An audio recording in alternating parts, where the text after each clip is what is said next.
جس گھر پر جادو کے اثرات ہوتے ہیں اس کی کچھ واضح علامات ہوتی ہیں. دیکھیں علم غیب تو اللہ تعالیٰ کی ذات کے پاس ہے. بہت سارے لوگ 100% بات کرتے ہیں کہ ہمیں مکمل پتہ چل گیا ہے. یہ بات غلط ہے، کیونکہ علم غیب ہمارا ایمان ہے، ہمارا عقیدہ ہے. اللہ تعالیٰ فرماتے ہیں قُلْ لَا يَعْلَمُ الْغَيْبَ إِلَّا اللَّهُ، اللہ تعالیٰ کے علاوہ کوئی غیب کا علم نہیں جانتا، اللہ تعالیٰ کے علاوہ کوئی غیب کا علم نہیں رکھتا. اللہ تعالیٰ خود اپنے پیغمبر محمد الرسول اللہ صلی اللہ علیہ وسلم سے یہ اعلان کروا رہے ہیں، اور آپ علیہ السلام خود بھی فرما رہے ہیں کہ میں غیب نہیں جانتا. تو ہم کچھ علامات ان پر بات کرتے ہیں، ان کو دیکھ کے فیصلہ کرتے ہیں کہ اس گھر پر یہ اثرات ہیں یا نہیں ہیں. تو ناظرین، جو بڑی بڑی علامات ہوتی ہیں جس گھر پہ جادو کے اثرات ہوں، اس میں ایک علامت تو یہ ہوتی ہے کہ گھر میں سے بلا وجہ بدبو آتی ہے. کسی خاص کمرے میں سے کسی جگہ سے بدبو آتی ہے، اور شدید بدبو آتی ہے. اور بعض گھروں میں ایسا بھی ہوتا ہے جہاں جنات ہوں، خوشبو اچانک آنا شروع ہو جاتی ہے اور وہ بہت زیادہ آتی ہے اور اچانک غائب ہو جاتی ہے.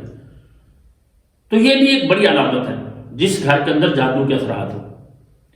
دوسرے نمبر پہ گھر کے اندر یہ کیفیت بنتی ہے کہ جاگتے ہوئے بھی لوگوں کو محسوس ہوتا ہے کوئی جانور سامنے سے گزر کے چلا گیا ہے، کوئی آدمی سامنے سے گزر کے چلا گیا ہے، یا بیٹھے ہوئے کھڑے ہوئے محسوس ہوتا ہے پیچھے کوئی چل رہا ہے. اور بعض لوگوں کو ایسا بھی محسوس ہوتا ہے کہ جیسے چھت کے اوپر چڑھا ہوا ہے، اوپر چڑھ کے دیکھتے ہیں کوئی نہیں ہوتا، چھتوں میں سے آوازیں آتی ہیں. اگر کسی گھر کے اندر یہ معاملات چل رہے ہیں تو اس کا مطلب ہے کہ اس گھر کے اندر جادو کے اثرات ہو سکتے ہیں. اور پھر اس کے ساتھ ساتھ گھر میں خون کے چھینٹے گرتے ہیں، لوتھڑے گرتے ہیں. بعض لوگوں پر بتاتے ہیں کہ ہمارے اوپر خون کے چھینٹے گرتے ہیں. بعض مریض آتے ہیں آ کے بتاتے ہیں کہ ہمارے اوپر بیٹھے ہوئے اچانک خون آ کے گرتا ہے.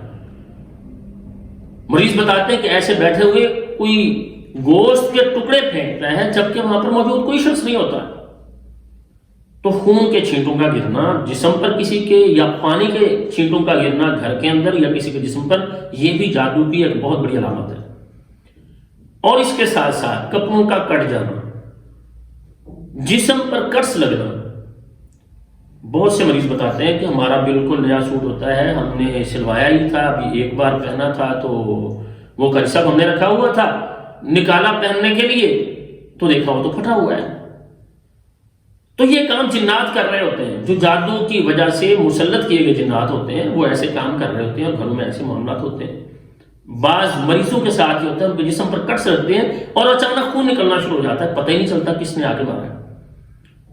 تو اگر گھر کے اندر خون کے چھینٹے گر رہے ہیں یا کپڑوں پر گرتے ہیں یا پانی کے چھینٹے گرتے ہیں تو یہ بھی جادو کی ایک بڑی علامت ہے. اور اس کے ساتھ ساتھ بلا وجہ جھگڑے گھر کے اندر. فیملی بالکل ٹھیک ٹھاک بیٹھے ہوئے تھے، آپس میں بات چیت ہو رہی تھی، ہنسی مذاق بھی چل رہا تھا، اچانک کیا ہوا کہ لڑائی ہو گئی. چھوٹی سی بات تھی، جھگڑا شروع ہو گیا. اور اکثر ایسا بھی ہوتا ہے خاوند بیوی کے درمیان یہ معاملہ شروع ہو جاتا ہے، اور دونوں ہی اس بات پر بعد میں پریشان ہوتے ہیں کہ وجہ تو کوئی بھی نہیں تھی. مرد کہہ رہا ہوتا ہے جی کوئی اتنی بڑی وجہ نہیں تھی کہ ہم جھگڑتے، عورت بھی کہتی ہے کہ ہمارے درمیان کوئی اتنا بڑا مسئلہ نہیں تھا کہ ہم جھگڑتے. تو اگر یہ معاملات گھر میں چل رہے ہیں تو یہ بھی جادو کی وجہ سے ہوتا ہے. اور اسی طرح سے جسم پر بوجھ کا رہنا، کندھوں پر وزن رہنا، جسم کا بھاری رہنا، ایسے لگنا جیسے کسی نے بڑا وزن رکھا ہوا ہے. اور ناظرین، جادو اور جنات، ان میں ایک بڑی جو علامت ہوتی ہے، فرق جو بڑا ہوتا ہے وہ یہ ہوتا ہے کہ جو جادو کے مریض ہوتے ہیں ان کے ساتھ اکثر ایسا ہوتا ہے کہ ان کا ایک ٹائم شیڈول ہوتا ہے تکلیف کا، یا دن ہوتے ہیں یا ایک ٹائم ہوتا ہے، فلاں ٹائم تکلیف شروع ہوتی ہے، فلاں ٹائم تک رہتی ہے. یہ ایک بہت بڑی علامت ہوتی ہے کہ جادو کے اثرات ہیں. جس کے ساتھ یہ ٹائم نہیں ہوتا اور کسی بھی وقت تکلیف ہو جاتی ہے، اکثر یہ معاملہ جنات کے مریضوں کے ساتھ ہوتا ہے کہ ان کی تکلیف کی کوئی ٹائمنگ نہیں ہوتی، کسی بھی ٹائم دورہ پڑ گیا، کسی بھی ٹائم تکلیف ہو گئی. تو ناظرین، اگر کسی کے ساتھ یہ معاملات چل رہے ہیں تو اپنے گھر میں سورہ البقرہ چلائیں. نبی علیہ السلام فرماتے ہیں جس گھر میں سورۃ البقرہ پڑھی جاتی ہے وہاں سے شیاطین بھاگ جاتے ہیں. بڑا آسان ہے، آج کے دور میں موبائل کا دور ہے، MP3 گھر میں لے لیں، اس کے اندر سورۃ البقرہ لگا دیں گھر کے اندر، تو نبی علیہ السلام فرماتے ہیں جس گھر کے اندر سورۃ البقرہ چلتی ہے وہاں سے شیاطین بھاگ جاتے ہیں. اور بہت بہترین عمل جو نبی علیہ السلام نے بتایا، لا الہ الا اللہ وحدہ لا شریک لہ لہ الملک ولہ الحمد وہو علی کل شیء قدیر.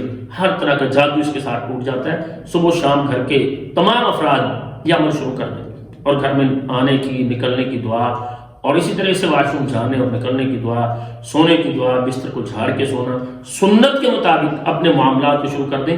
اللہ تعالیٰ کے فضل و کرم سے جادو اسی کے ساتھ ٹوٹ جاتا ہے. اور اگر اس کے باوجود تکلیف کم نہیں ہو رہی تو پھر اپنے اعمال کو بھی دیکھیں، گھر کے اندر اپنے آنے والے رزق کو دیکھیں. اگر کہیں کمی ہو رہی ہے، کوئی گناہ ہو رہا ہے تو اس کو دور کریں، اللہ تعالیٰ سے توبہ کریں. اور اگر تکلیف بڑھتی جا رہی ہے، آپ بھی محنت کر رہے ہیں، تو پھر اپنے ساتھ کسی معالج اس کو بھی شامل کر لیں، اس سے مشورہ لیں، کسی قرآن و حدیث سے علاج کرنے والے کے ساتھ رابطہ کریں. اللہ تعالیٰ سے دعا ہے اللہ تعالیٰ تمام اہل اسلام کو ہر طرح کی روحانی اور جسمانی بیماریوں سے نجات عطا فرمائیں. السلام علیکم ورحمۃ اللہ وبرکاتہ.